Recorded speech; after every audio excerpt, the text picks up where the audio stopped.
I'm not getting fucked again. I'll tell you that.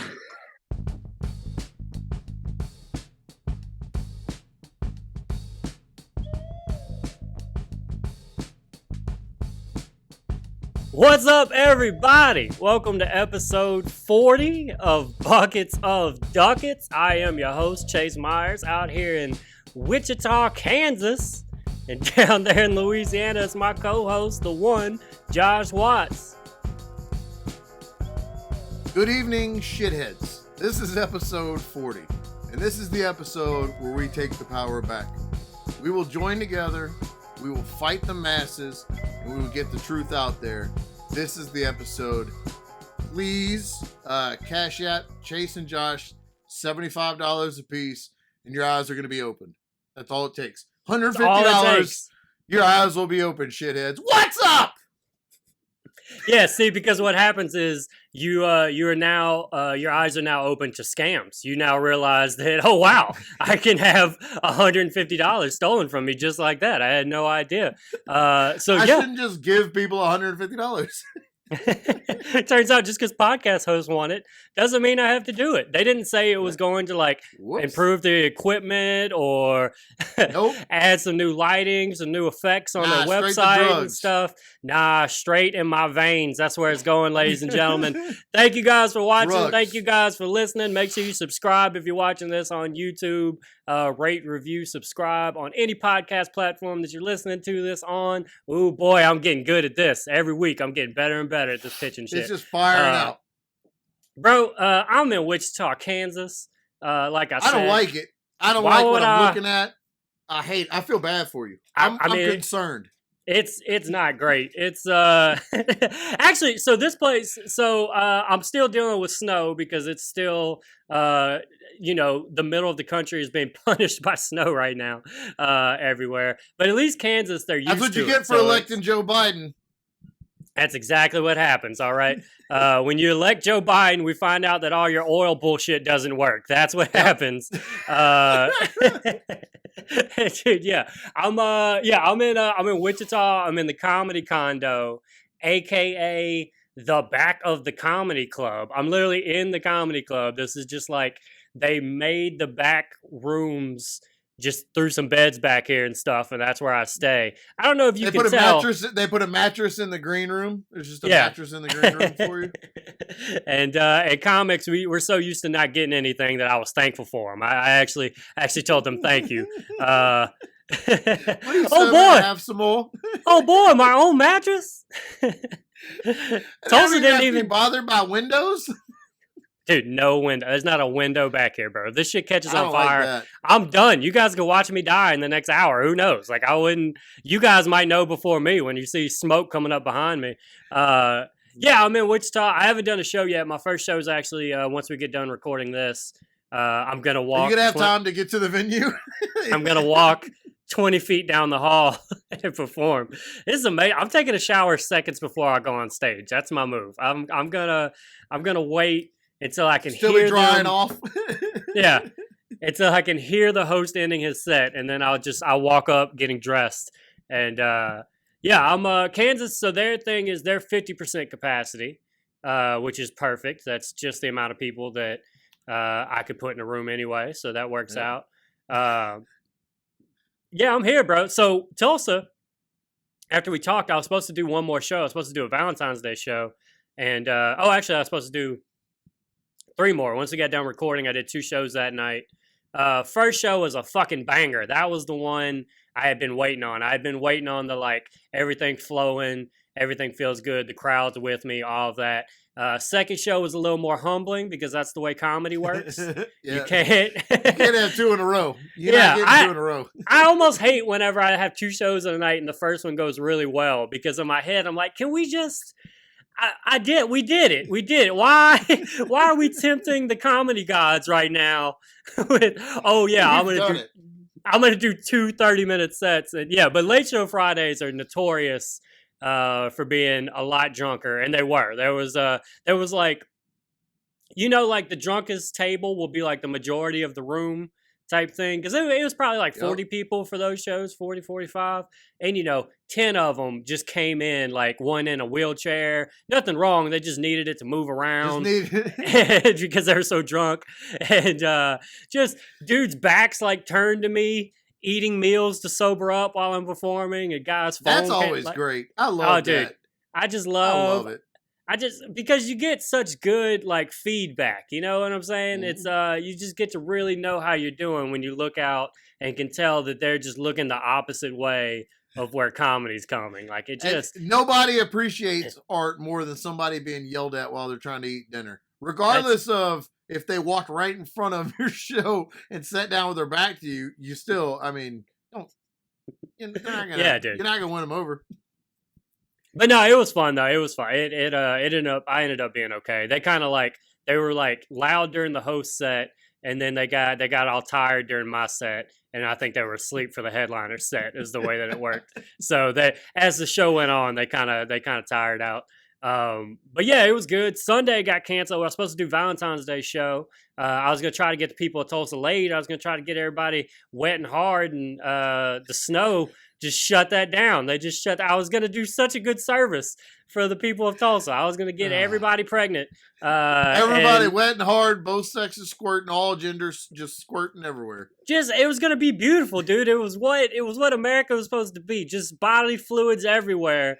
And yeah, that got taken from the people. It wasn't taken from me. It was taken from the people of Tulsa. That's what. That's what Y'all happened. should be mad. Yeah, dude, it snowed real bad, bro. Like it was.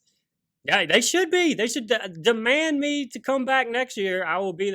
Actually, I don't know. I don't know if I'm gonna do. I don't know if I'm gonna do Valentine's shows anymore. Last year was the first time I did one in Little Rock. And that was fun. I like Little Rock. We'll Do see. people go on dates? Like, is a Valentine's Day date to go to comedy clubs? Yeah, especially because like the clubs will do like extra shit for Valentine's Day. Like, Gotcha. I think they had like some like wine and champagne and stuff that they wouldn't normally sell that they were offering, and like some nice desserts and stuff. Like they try to fancy it up for at least that one day. Before I actually did stand up, Michelle and I went on a Valentine's date to the FunnyBone down here in Baton Rouge when it was still open. Mm-hmm. And right before we went in, I told her, I said, watch, I'm going to help the comedians. Watch. And then I just kept yelling at them and trying to help the punchlines. And I made them funny. Like, they needed my help. And I was so for sure. You were definitely the hero. It made me, I was so good at it that I was like, I should start doing this. I should go on stage and actually do comedy. Because when I yell at comedians from the audience, I'm fucking killing it, you know? And that led to what you see before you today. There it is. There's the man's origin story, people. Boom. There it is.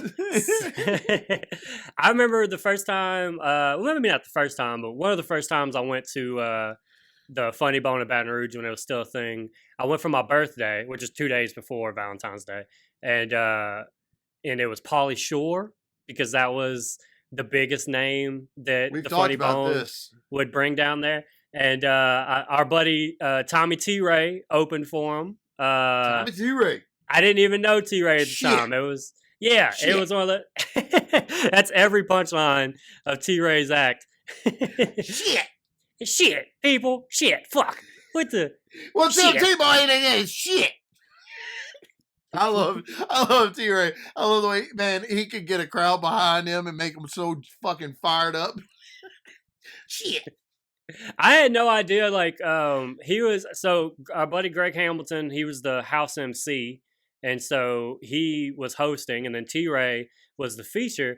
And I hadn't started doing comedy yet, and so like I thought like I was like, oh well, these are like national dudes or whatever. Like these dudes are traveling around with the Pauly Shore or whatever. And then it turns out that they're just really funny local dudes. Like I remember like my world being shattered whenever I saw them at the station like a couple months later when I started doing comedy. I was like, you guys came back to do this? This is what you guys came back from Hollywood to do this open mic? Huh.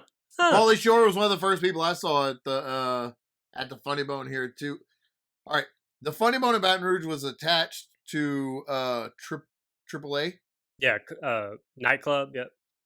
AAA was where like AAA was not a club you went to enjoy yourself. It was where you went to just drink until you stopped feeling things.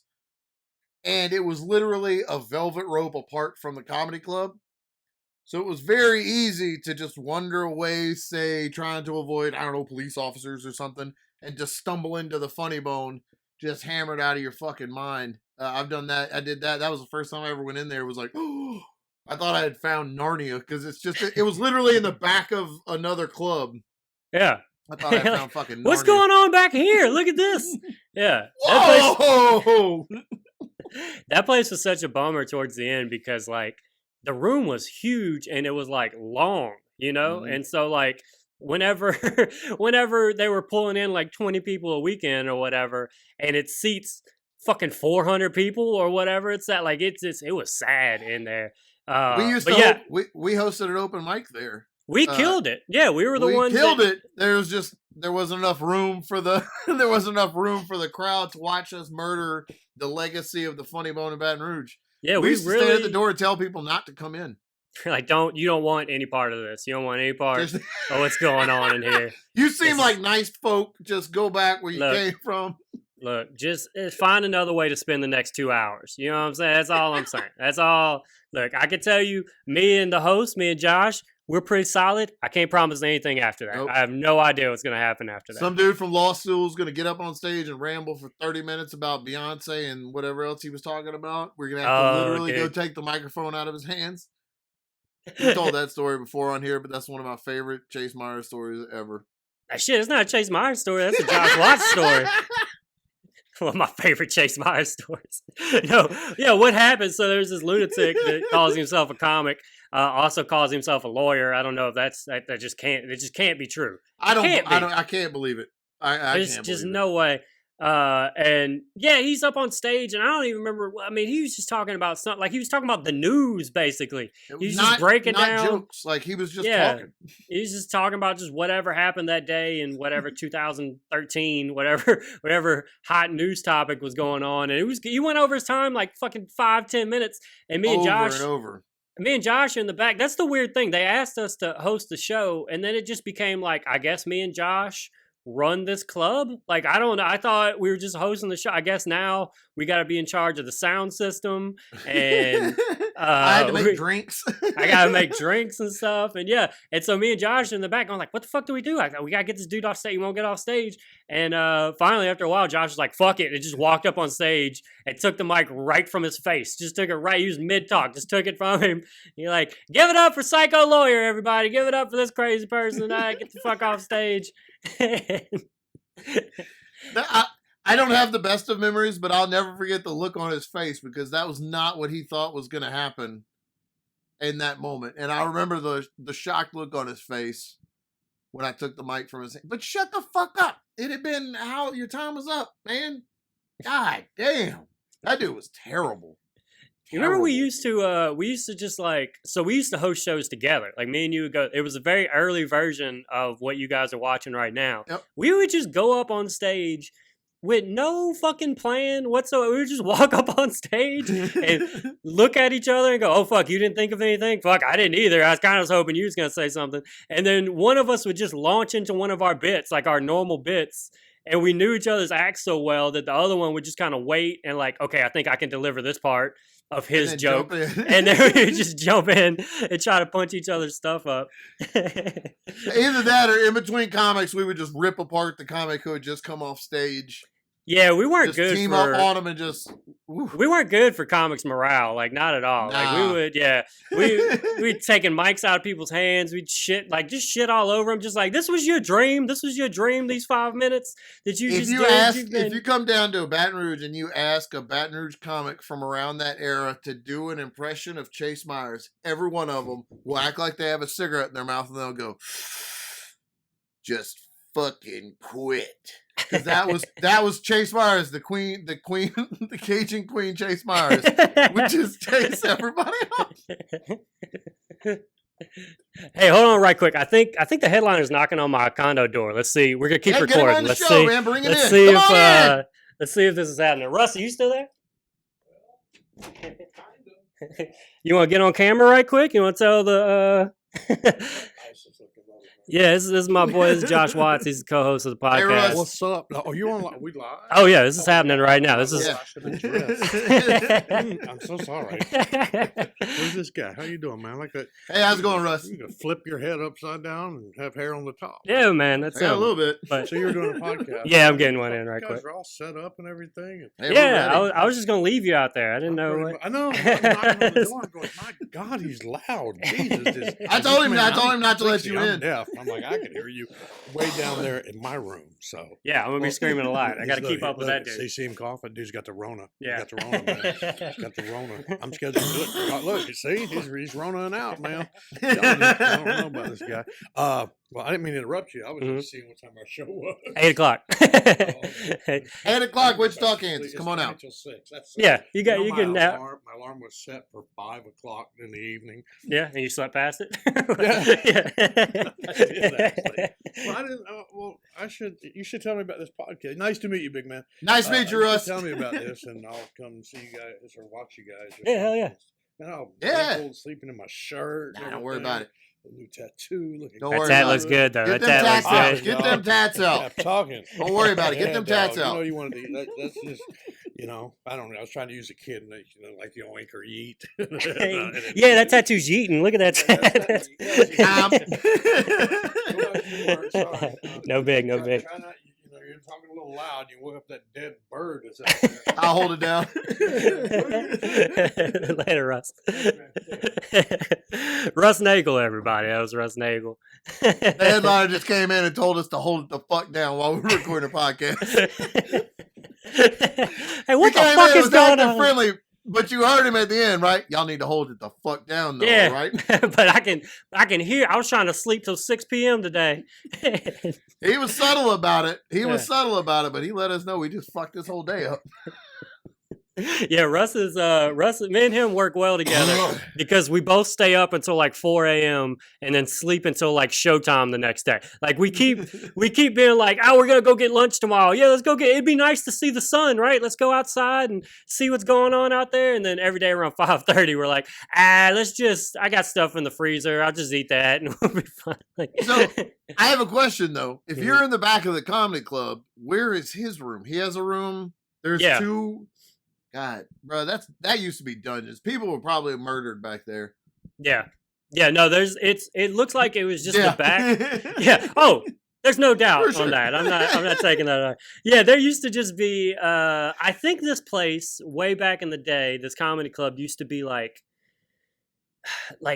maybe they like assembled cars here, something like it was like a warehouse of some kind or something, like in the like 50s. You know what I'm saying? It's Like a prohibition cocaine warehouse. I was trying not to say it. There it is. Yeah. And and so whenever they made the front part the comedy club, they had just all this space in the back or whatever, and it looks like they just made it into offices and stuff. And then I guess they're like, well, we could keep paying hotel rooms for comics, or we could just lock them in the back in the closet back there. we could just throw some beds back there and we'll know they'll be here for sure. Like they'll definitely be here. They'll always be here. Very good. But yeah, Russ is a fun dude, man. He's like he said he's in his 60s, biker guy. I had the impression, you just see he's also from Louisiana. You assume like, Oh, okay. no shit.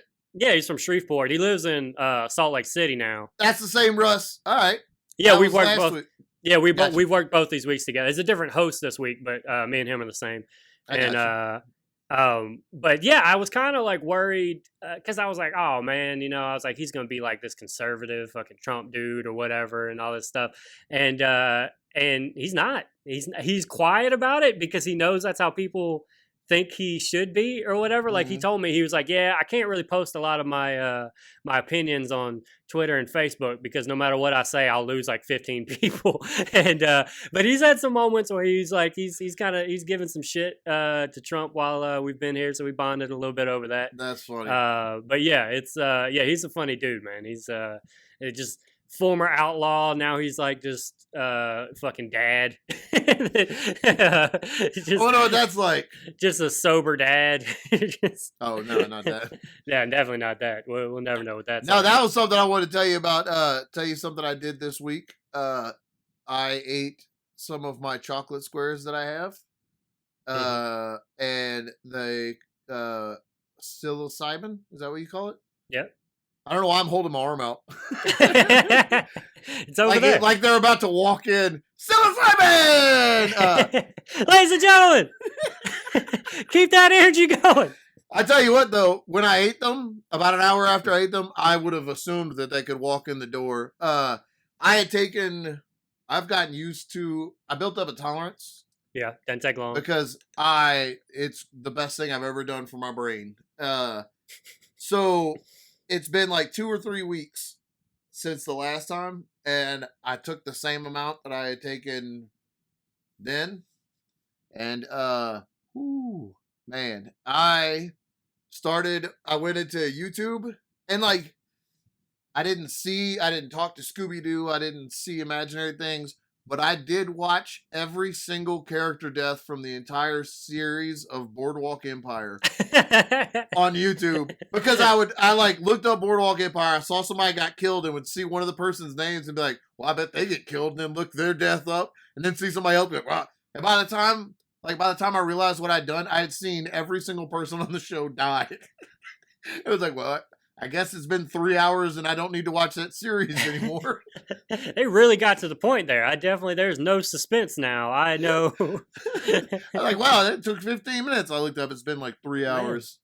I got 5 seasons worth of television in 3 hours. This is amazing. I don't know the stories in between these murders, but I have a feeling these murders ended the stories. I think that's where these stories ended. Was with that. I get the gist of it. That guy deserved to die, so they shot him in the face. I get it.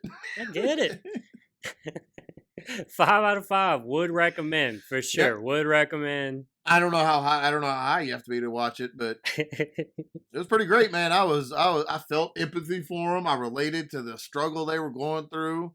The brain that splattered out was very vivid and beautiful. Just artistic, it was artistic. It was greatly done. Let's see. I wanted I was about to call it the Texas Club. The FunnyBone. It's basically. My Pauly Shore thing. So 2 things from that night. T-Ray, our buddy, he told me whenever. Damn, we got way off. Oh, I mean, it's fine. It's fine. No, it's not. It's not. It's not. People expect a certain amount of professionalism from Buckets of Duckets. And here we are, just letting people walk in the middle of recording. You saw my fucking sign that said on air, and he just fucking kept knocking his old ass. And this is going to be whenever we get really famous, this is going to be our clip, the time they melt down. Fuck it, we'll do it live. Just fuck it. T-Ray told me that once we got to know each other, we became friends, and I realized T-Ray wasn't one of the most famous men in comedy. Well, that's an eye-opener. Was it? I was shocked. Some of the people that hosted open mics that told me I couldn't go up, you go back later, like after you've done comedy for any amount of time, you're like, oh, why do you run anything? Yeah, you're the antus of shits. Look at you.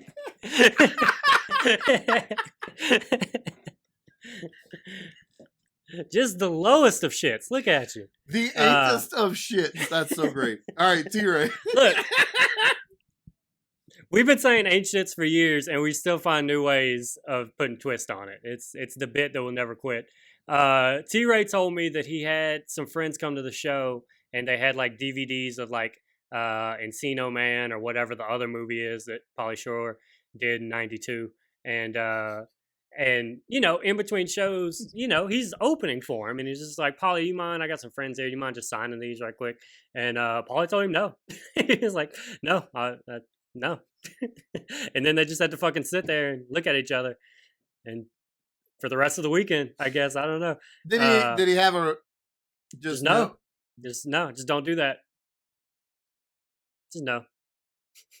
Not a random fan, not somebody after the show chasing down, like a guy he's been working with all weekend that I imagine they've had conversations and talked, and no.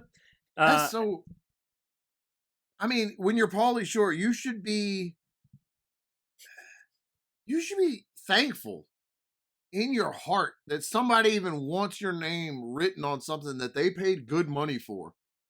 Yeah, this is Unreal.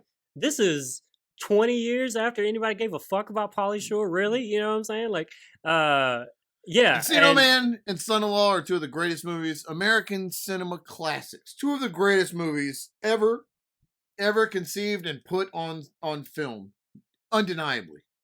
But those were early 1990s, and now you don't want people to sign your stuff? Pauly, come on, man. Wow. I'm just disappointed, you know what I'm saying? Just to see that's the biggest thing is I am disappointed. Just expected so much more from Pauly Shore. You know what I'm saying? You can't put people on a pedestal, you know? Like, do you know how many high school girlfriends I put my fingers in while watching your movies? And this is how you're gonna repay me? It's disgusting. Just no respect. No respect for where he came from. Just none of it. Some people just change. Some people just and that's what happened. Business changes them, you know? Because we all became the Mongoose. The other thing about that night is I didn't understand. I saw like regular tickets were like $15 or something, and it said VIP tickets $25. And I was like, all right, let's see what VIP means.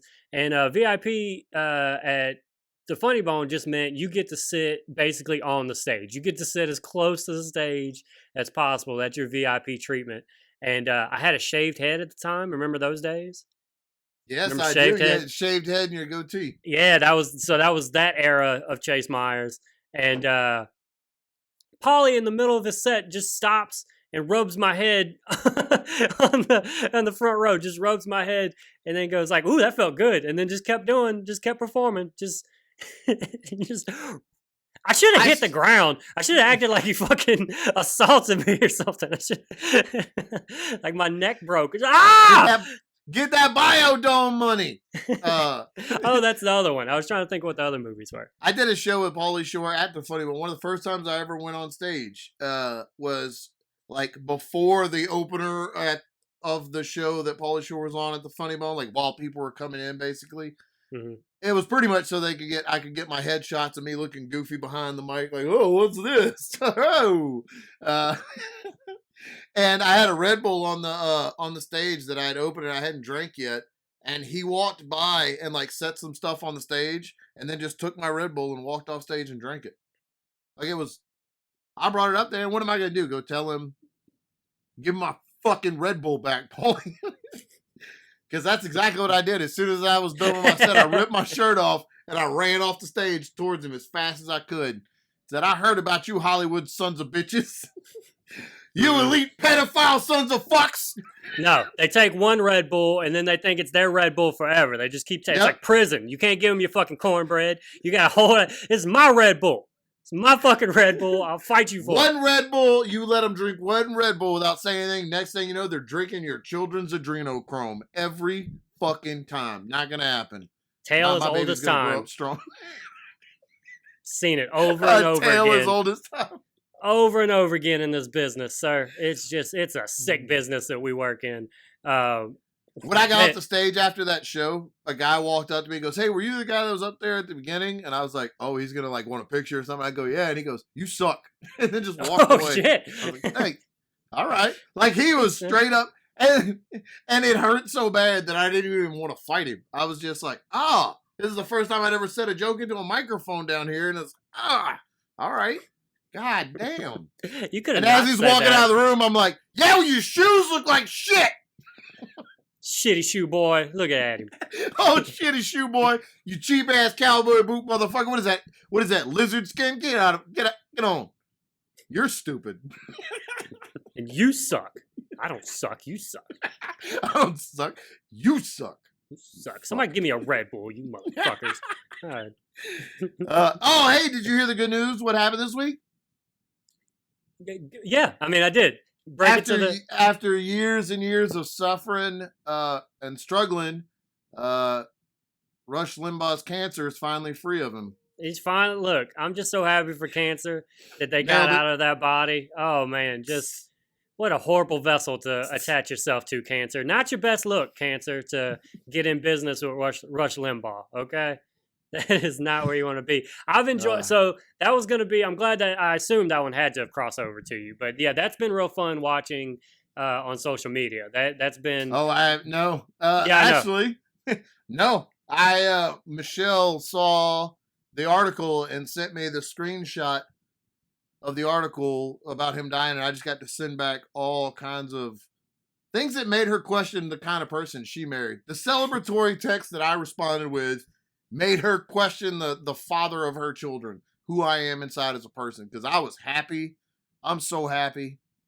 So that's what's going on. So that's what's going on social media is that there's everybody celebrating and being like, yeah, that racist, homophobic, sexist piece of shit has finally died. And then everybody else going, oh my God, y'all are so evil for wishing death on people. And then what happened was that was like within the first couple hours. And then a new wave came of people actually like, okay, well, here's what he used to do. And it's like he used to have an AIDS segment where he would read from the obituary of people that died of AIDS, and then he would celebrate and fucking bang gongs and all kind of shit. And so there's that. Oh, here's what he said about women. He said that about women. Oh, he also said that black people make up 12% of the country, so why do we give a fuck about them? There's that part. Oh, there's this and this and this and this and this. And then suddenly all the people that were saying you guys are monsters for celebrating his death, I didn't see as many posts about that anymore. Suddenly that like kind of went away of like, oh, I guess he really was a horrible, horrible monster. That dude got the National Medal of Freedom from the worst president. The worst president again. I mean, you could take any 15-second clip of Rush Limbaugh's radio show, and it should make you want to fight him if you have any humanity in your soul. A lot of people were just talking about. I saw a lot of people talking about it. The first time I heard Limbaugh's show, way back when, I thought it was like parody. I thought it was like satire because that's how wild all the shit is that he's saying. Like at least Alex Jones, when you watch Alex Jones, you go, this is somewhat theater or whatever. Like this is clearly, this is somebody just saying wild shit because he knows it'll work. I mean, he may believe. Cancer's got some time on its hands now that Rush is in the dirt, so. Coming for him. But Rush would deliver it as if he's like, as if it's news and the real. Yeah, and a legit journalist and stuff like that. And yeah, it's he had like a year where I don't understand how, but for like a year he was on ESPN as like a football guy. Oh. Yeah. Really? Guess how that ended. It ended whenever he said that Donovan McNabb used to be the quarterback for the Eagles. And he was like, yeah, people just want to see a black quarterback do well. That's why they pull for him so much, but he's really not that good. And so that's how he got fired from that job. Because he's just always been Rush. And he could say that, and then when people are shocked, like, wait, what? What did I say? What? Oh, you liberals with your fucking feelings. Yeah, I know. For years, that dude talked about drugs and how minorities are the problem with drugs, and that's where the drugs are coming from, while he was buying morphine pills and OxyContin from doctors and street pushers for years and taking them before he go on air, but he had plenty of time. Fuck Rush Limbaugh. I'm glad he's dead. I hope the rest of his family gets cancer. I don't... fuck him.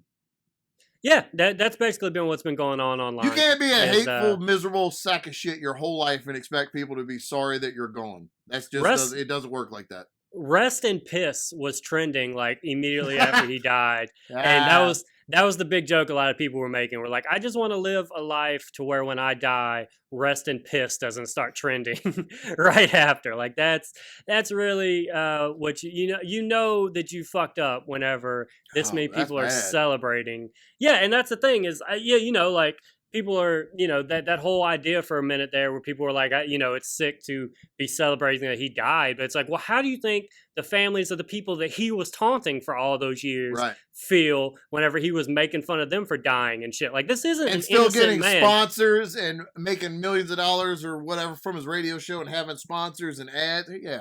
Yeah. Yeah, a lot of people were giving him credit. Like I saw some people like giving him credit for like, oh, he changed the medium though. Like it's different. And it's like, no, I think you're thinking of Howard Stern. I think that's who Yeah. you're thinking of. You're not. Yeah, Rush Limbaugh didn't. He just made he cut out a very dark part of our country. A part that we should be ashamed of, and he Yeah. gave that a brighter light or whatever. But if that's what you want to say, if you want to say that he brought the worst parts of America to light, then yeah, that's what he did. Yeah, sure, he did that. I'm Are you know. seeing everybody? Are you seeing the Ted Cruz stuff right now? Is that no. Well, entered all right, into your so world? I have removed myself another layer or two away from social media since the last week or two. So I don't even look at stuff people send me pictures of anymore. So no, I know. I don't even get text messages anymore. Text messages are gone from my life. Michelle would show me pictures of look at what somebody posted, and then people would text me pictures because people, when they know you're not on social media, want to send you pictures of the horrible shit that you're avoiding anyway. Mhm. And so I've stopped looking at that. I've deleted the news apps except for like the really boring ones. So I am a whole step away removed again. So no, I know nothing except Ted Cruz is a miserable sack of shit. Is he dead? No. So Texas is going through so the whole thing with them is like whatever grid that like I'm gonna say some of this wrong, but I hope you understand.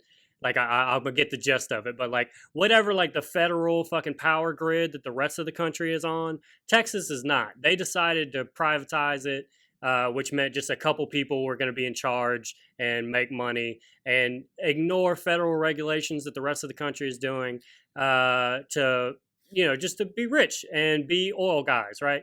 And so of course they weren't keeping up with a lot of stuff. So now that Texas is dealing with the worst weather they've ever got. And it's snowing and, it's 5 degrees. Nobody has electricity. People are freezing to death. People are begging for help, like all this stuff. And Ted Cruz decides this is the best time for him to take a trip to Cancun. And so him and his family go, well, I guess we'll just go to Cancun. And so he goes to Cancun. Everybody starts murdering, people, there are pictures of him at the airport and stuff. And so people are just, social media is going crazy, just ripping his ass apart. It gets so hot that he's like, his way of trying to get out ahead of it was like, well, my daughters, they don't have school this week because of all the snow and everything. It's shut down and they wanted to go on a vacation. So being a good father, I just traveled with them to Cancun, but I'm flying right back and I'm in constant contact with Texas and whatever. And no, he's not. There's fucking pictures of him in Cancun with his goddamn, like he's got luggage. What did you pack luggage for if you were just going to get there and turn around and go? Like you did that because of all this shit. Yeah. And no, it's just real fun. There's a lot of blaming of the Green New Deal. Which is funny because, as you know, we haven't implemented the Green New Deal. It's not been voted in at all. So it's a weird thing. That doesn't make any. That doesn't matter. It's still the Green New Deal's fault. Yeah, it's the Green New Deal's fault that we decided that like 5 people will be in charge of taking care of the infrastructure of Texas. And Ted Cruz is in Cancun, Mexico right now because of fucking AOC and the squad and their disrespect and their love of terrorism. Yeah, man. Ted Cruz is just a patriot. That's all it is. He's just a patriot. He always has been. Just always for America. Just his heart's just always in the right place, So yeah, between those two pieces of shit, it's been real fun the last couple of days. Man. That's what's been going on, which is nice. This is it's nice getting to just kind of ease to tell you because I know if you would have been online for this past couple of days and we'd have started, your math would have been screaming about Ted Cruz and Rush Limbaugh. So it was nice that we got to ease into it, instead of immediately eviscerating those fucks. But yeah, that's what's going on with them pieces of shit. They just pieces of shit. Ted Cruz, I hate him. I want to fight him. If he's listening to this, I want to fight you. Just me and you. Lock us in one of those kennels that people put their pit bulls in the backyard, like one of those little big fenced-in cages. Put a padlock on it and don't take it off until somebody's dead. Attaboy. For America. There you go. Now you're protected. Now, before it was a threat, but now it's patriotic. Yeah. So you're good. You're good. And see, I gotta watch this now because we edited the last episode together, and I'm gonna try to start taking over the editing, which is gonna make me say less things. I'm gonna say the Jew run media a lot less probably since I have to edit it out. Probably. Yeah, man. But yeah, I've been. I mean, we're done. There's nothing else to talk about. We hate both those fucks. They're pieces of shit. They did piece of shit things, and they're being treated like pieces of shit. That's how. Good. That's how you That's handle it. happens. So, but yeah, I'm in Wichita, Kansas. Just back here in the condo. First show tonight. Yeah, I'm looking forward to it. I like this room. This is a fun little room. This is the room that got mad at me last year, 2 years ago, whenever I was doing those snake jokes, and they had people in the crowd that owned a snake, and he told me my jokes. He screamed at me at my merch table. Yeah, of course. That my jokes were retarded. That's what he screamed at me. Hold on. So you mean to tell me a guy who has a snake as a pet also wants attention? Yeah, that doesn't. Yeah. That doesn't add up. Turns out he's got really thin skin. Turns out that the snake guy can't handle somebody being weirded out around snakes. He just can't imagine the opinion of somebody who's like, that you would they think, scare me. He's like, it's so weird that you would think this weird pet that I bought is weird. I don't understand why you feel like that. I only buy rats every week. I don't get why that's strange to you that I buy mice and feed it to another animal. I don't know. My everyday companion is the universal symbol of evil. What does that have to? I don't understand why you would even bring that up right now. Makes no sense. Your jokes are retarded. That's what he told When me. my brother moved out, my older brother, when he moved out, the first thing he did was get a python. Mm-hmm. And we went over, we stayed in his apartment, me and my two brothers, and I think I was 14. It was like 1994 when he moved out. And we stayed at his apartment, and first thing he did was get a ball python. And he didn't keep it in its cage. He would just let it crawl around the floor. And I remember waking up at night, sleeping on a cot in his room, and his fucking snake was crawling across, like going over me to go over. No, it's not cool, man. Not cool. Like 8 foot, 6 foot. It was huge. Could eat you? Yeah, fuck that. Could have. Yeah. Not cool. But then he started buying the rats to feed it, and then he started loving the rats. So then he ended up donating the snake, and he kept the rats as pets until I ate the rats. It's a complicated man, your brother. Until I eat the rats. Oh, man. Nah, dude. Fuck that. I'll fight every snake I see. If I see a snake, it's getting an elbow drop every my dad used time. My dad used to say, every snake is a dead snake. That was what he used to Only say. good thing, every snake is a dead snake. My dad's like a quiet, peaceful man, but a snake would bring rage out of him for some reason. I have to, like, around here, I don't kill, unless they're poisonous, I don't kill them around my house, but they all are. Basically, we always get copperheads in our backyard, to the point where, like, if it's not 16 degrees outside like it is now, you have to go turn the light on and check, because there's be fucking snakes right outside the door, and you walk out. I got one with a sledgehammer one time, and I don't know, that was awesome. I don't know if you ever. Yeah, that's pretty fucking Hey guys, gnarly. America, have you ever smushed a snake with a sledgehammer? It's pretty awesome. They have. I didn't mean to. It scared the shit out of me, and I just dropped it, like I kind of and hit it, and it smushed it. But I didn't tell anybody else that story. You didn't get like a big swing, like you're at a carnival or whatever. You just like dropped it. Okay. I like saw the snake and was like, and pissed myself and dropped the hammer on it, and it didn't kill it, and it started twitching. So then I had to like do the death blow 14 times in a row. Just you gotta make sure. You gotta make sure it's gone. and I throw the hammer, I'm just sitting on the ground punching it. Yeah, I'm not crazy about.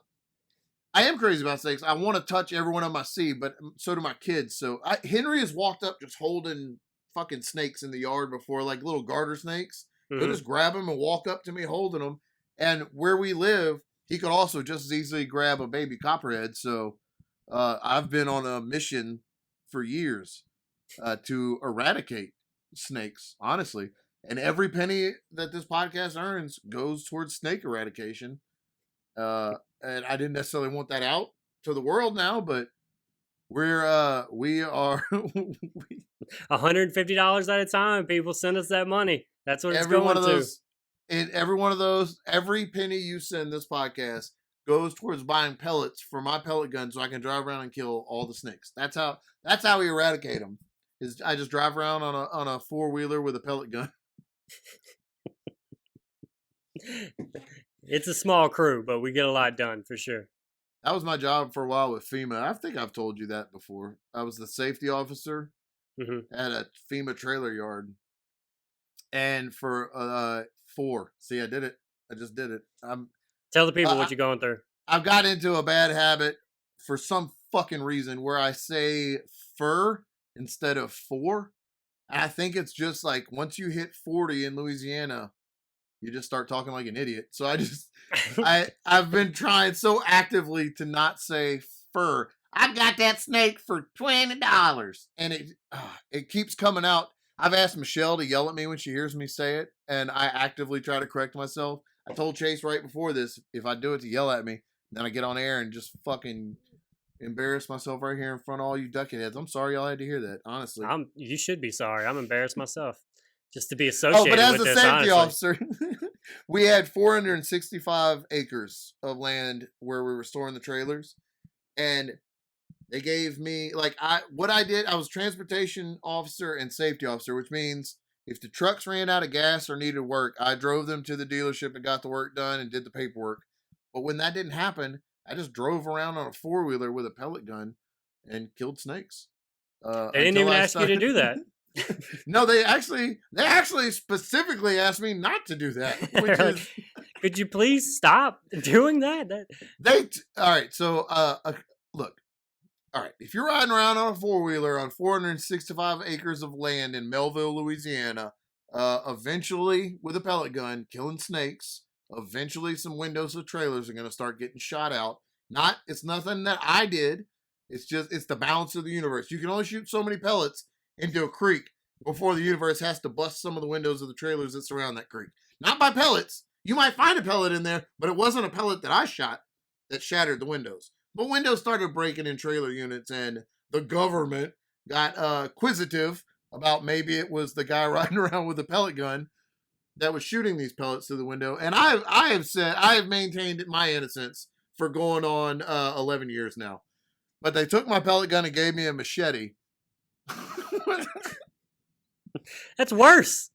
I was like, dude, it's going to look like 300 now because I'm just going to be covered in blood every time you see me now. There's no like doing it at a distance. Now you've made every snake's death extremely personal where I'm going to crawl up behind them and cut their throat.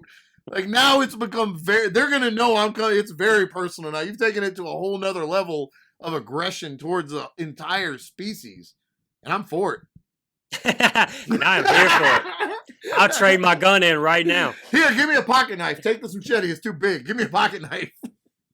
So go out there with my bare hands. Start choking snakes out.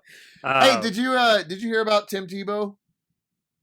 Yeah, that he retired from a sport he barely played. Yeah, Tebow that's fun. I don't know your opinion about Tebow. I know a lot of people hate him. I like him. I don't give a shit that he ever kneeled on the side and said prayers or whatever because I know a lot of people say that the left hates him because he prayed before football. No, that's not true. I don't hate him at all for that. I hate him for being a Christian, obviously, of course. Obviously, but I don't hate him for praying before a football game. No, dude, that was one of those like early, just something for both sides to get upset about because like I never felt like anybody was censoring him, but Christians for some reason felt like he was. So, like the eye black they'll wear under their eyes and stuff. Yeah. And so he would put like John 3:16 on the eye black or whatever. And that is not okay. Well, but for real, in like NCAA and I guess he didn't do it in the NFL, but in NCAA, that's you can't put messages and stuff like that on you. So they asked like, hey, you can't do that. Just in general, just you can't do that. Like if you would have put anything on his face, because I'm for sure gonna put suck a dick or eat shit or like, right, yeah, exactly. yeah. And so that turned into, oh, well, they're trying to keep him from blah, blah, blah, blah, blah. And it's like, dude, every interview, they interview him after every game because he wins every fucking game. And what's he say immediately? I love Jesus. Jesus is my best friend. He was right here throwing the football with me. Just friend. Me and Jesus, just Jesus, right? And nobody said it. It's just, okay, cool, man. And then you see him praying. Like, it was fine. It was literally just that. And people acted like he was being muzzled somehow. I'm like, I never heard him stop talking about God. Like, he kept talking about God, which is fine, by the way. I don't have a problem with athletes. I don't have a problem with athletes expressing like their beliefs and stuff like that. Like if that's what you believe, that's fine. I don't have a problem with that. He's just also annoying, and he's not a great football player. Turns out he was an amazing. That's what I was going to ask you. Like, wasn't he he was supposed to be a big deal, and then he wasn't? Because he seems really young to be completely retired from. It was all kind of. So this can happen in college football, where a dude just in college football, a system can be set up perfectly for him to where that they can put up crazy numbers. I mean, he won the Heisman, he won 2 national championships, the whole thing. But in actuality, like the style of play that he had in college just doesn't translate to the NFL. He's built like a fucking linebacker. Like he's huge. And so in college football, he would just fucking truck people. You know what I'm saying? Well, it turns out everybody in the NFL are built like you. And so now as a quarterback, you have to actually throw the football instead of just run people over. And it turns out he can't really throw a football. And so, but he had this like, there was some magic around Tebow for sure. Like there was like, it was legit because he, Jesus magic. Yeah. He got drafted. He got drafted like in the first round, which was not smart. He shouldn't have paid him that much money to begin with. But he was such a big deal in college that, so the Broncos. What year is this? 07, 08, somewhere up in there. And so the Broncos draft him. Everybody from the Broncos, like front office and everything, gets fired. But so now all the new people taking over have Tim Tebow, who they didn't draft and don't believe in, right? So the season starts. They have somebody else as a starter. Tebow is like fucking big money, bro. Like he was big money at the time. I remember he was a big deal. I know his name. Yeah, so. I wanted to see him play. Everybody wanted to see him play. They're like, let's see what he can do, And so the Broncos start off like bad. They start off like 2-4 or something. Like they're not going to make the playoffs. And so from what I understand, is that the Broncos front office was like, fuck it, let's put Tebow out there now so that everybody can see that he sucks. And then, when he fails, then we can go, hey, we gave him a shot, whatever, right? And so they put him in there, and he would look like he had never played football for 3 quarters. For like 3 quarters, you'd be like, wow, this is embarrassing, dude. Like he's like he'd get to the end of the game and he's like 2 for 12 passing for 35 yards. And you're going, what the fuck is this? He was just in over his head? But then the 4th quarter would come and they'd be down by a touchdown.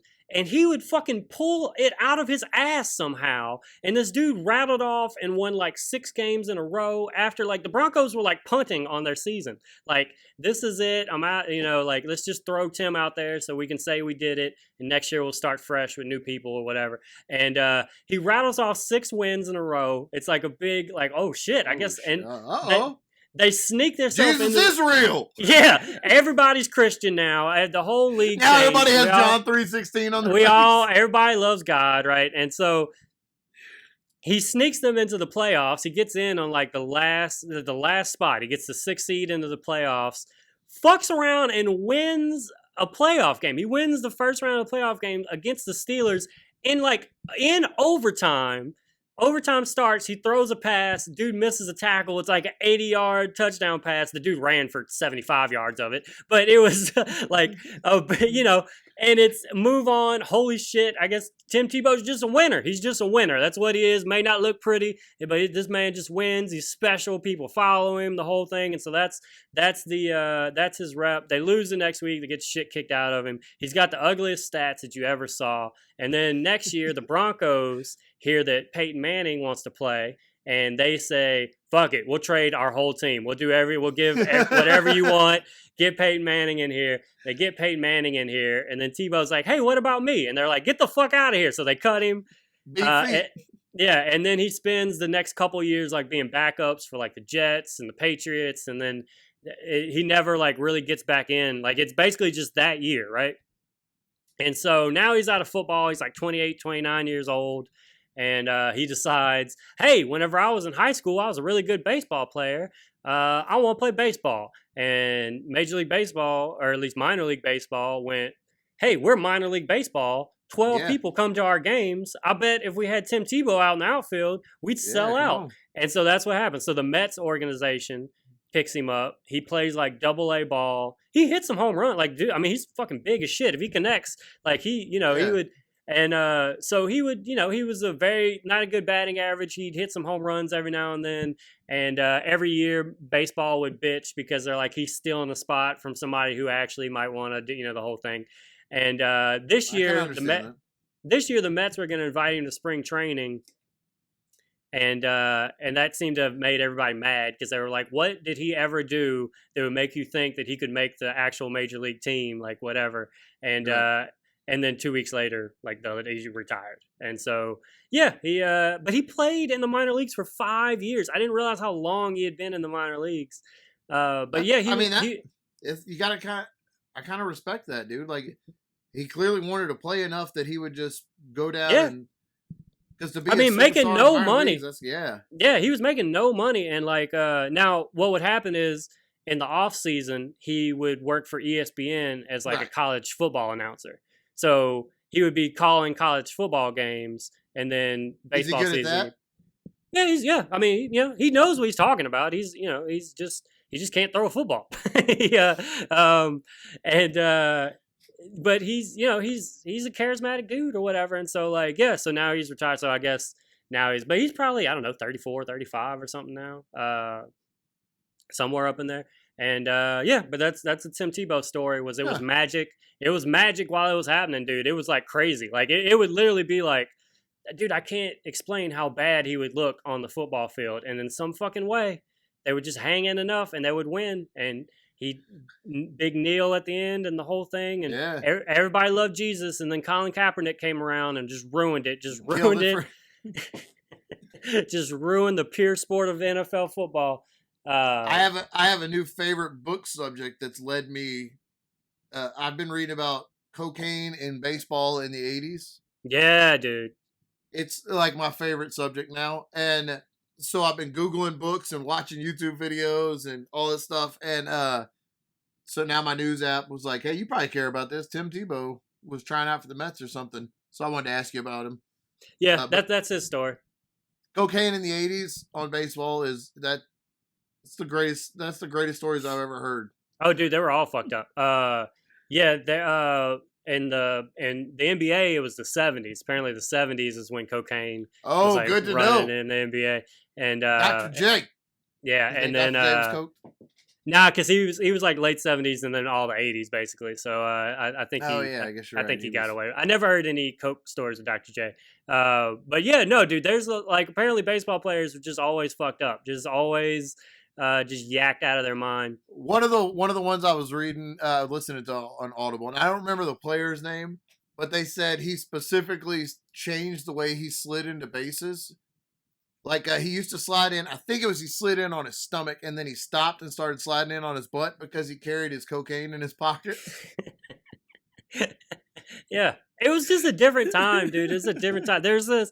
I watched a YouTube video on SB Nation's YouTube channel.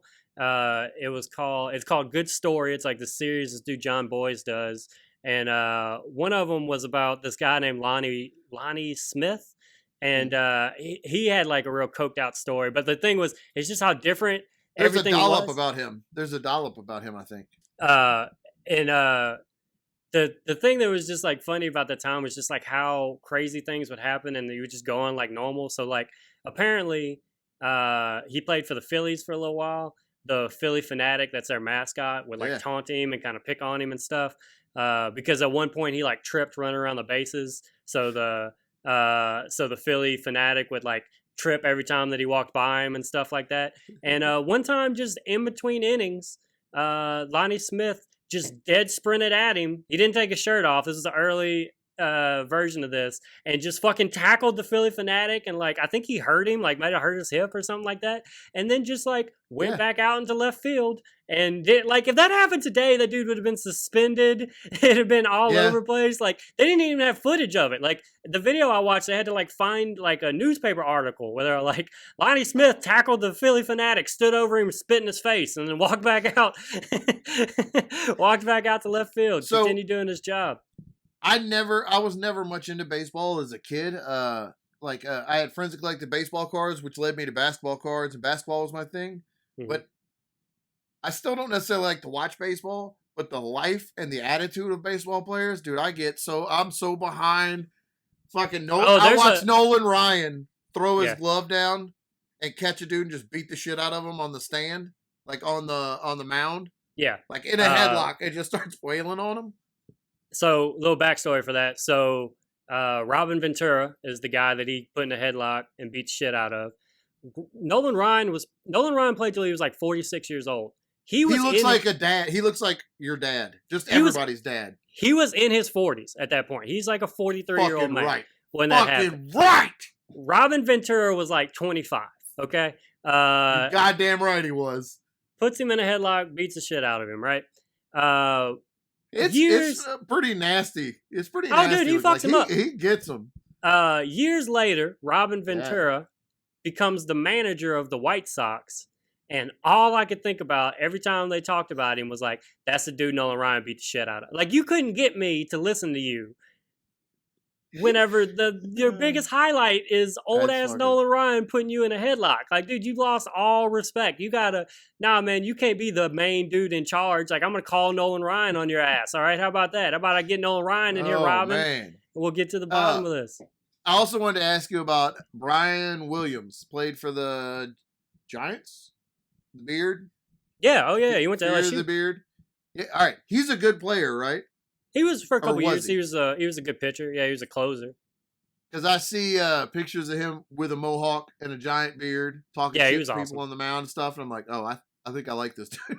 He's not in the league anymore, but yeah, he was a couple years ago. He went to LSU. He's an LSU guy. I didn't know that. And what's funny is in LSU, he didn't have the beard. And it wasn't all that persona and stuff. That's something that he like adapted later, or they wouldn't let him do. And but no, there was like he had like a 3-year run where he was like a legit closer. You know, that dude's fucking wild. I've been staying up my like. Body clock is all fucked up for being on the road. And I've been staying up to like 3-4 in the morning and shit. That's what I was talking about with Russ. So the other day I stumbled onto, I was like, I'm just going to watch some type of documentary or something, try to fall asleep. I'm fucking around on Hulu and I'm looking around. This isn't a baseball thing. This is something different. I'm looking around and I see a documentary called Who Let the Dogs Out? And I was like, there's no way there's a whole documentary about who let the dogs out. So I click on it. And Josh, there's a whole documentary about who let the dogs out. And I was like, this is going to be fucking ridiculous. And turned it on. It might be my favorite documentary of all time. I tweet, you know how little I tweet. I tweeted a thread about it. Like that's how at 3 a.m, I'm tweeting about it. So apparently that song is. They're a huge band in Jamaica, right? Right. So the Baja Men did the version that got famous, right? That's the version from 2000 or whatever that everybody knows. Oh, yeah. But that song, there's this whole legal battle about who actually wrote the song. And this documentary goes into all, and there's like a version of the song in 1998. And there's a version of the song in 1996. There's a version of the song in 92. And it's like he keeps going back and finding all these people, and there's all these people like, I wrote that song. That's my shit. And there's like some radio DJs in Canada, and they used to have a segment called Who Let the Dogs Out? And their intro to it was exactly Who Let the Dogs Out with the bark and the whole thing. And it kept going back and back and back.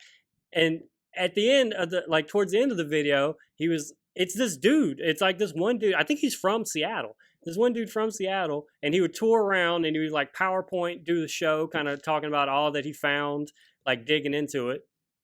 And he says after every show, somebody will come up to me and go, "Oh no, it goes even deeper than that." He found all the way back in like 1986, like a high school football team did the "Who Let the Dogs Out" chant for their football team, like exactly the way that you hear it. And that I now think the "Who Let Your Dogs Out" chant is like, I think it's the oldest song. I think it's the first song ever made. Like that's kind of what I came to from watching that, is that it's I think it's the very first bit of music that was ever made. I truly am starting to believe it's eternal. It's for people who have been asking questions for generations of "Who Let the Dogs Out," and we'll never know. We'll never know. But yeah, there was like I'm writing this down on my phone. Yes, it's on Hulu. I'm writing it down on my phone because there's no way I'm not going to watch this. Dude, go watch it. There was a legal battle about it, like in the early 2000s, and they settled it and said like the DJ group from Canada or whatever, they said they were the ones that came up with it and gave them the writing credit or whatever associated with it. But then the documentary, like I said, kept going back, and they kept finding more and more like, no, it wasn't them either. Like, yeah, so it's like this thing that's been stolen over and over and over again, and nobody really knows like where it started from or who originally wrote it or anything. And it does look like it might just have been a chant at like football games and stuff, like in the 80s. Holy shit. Dude, yeah, it's really interesting. Right. There's a whole. The second we're done, I'm going to watch that. Yeah, there's a whole. I guess I can't tie it back into baseball. There's a whole Seattle Mariners thing, which made me laugh because apparently the Mariners in 2000 was the first team to start playing it at their games, and it was Alex Rodriguez's music, because he was like, "Oh yeah, that sounds like Miami. Play that or whatever," and that was like his music. And then by the next season, everybody in Seattle hated it because it just became everybody's music. Yeah. The song was everywhere and every stadium played. So they actually quit playing it. But apparently the Mariners were the first like baseball team to start playing it in stadiums and shit. But yeah, dude, it's an hour documentary. And I could not believe how deep it went into. It might be my favorite documentary. Well, I'm gonna watch it as soon as we're done recording this. That's crazy. Tweeting about it, Josh. I'm out here I hadn't tweeted since the election. What was gonna be the next? You don't tweet anything.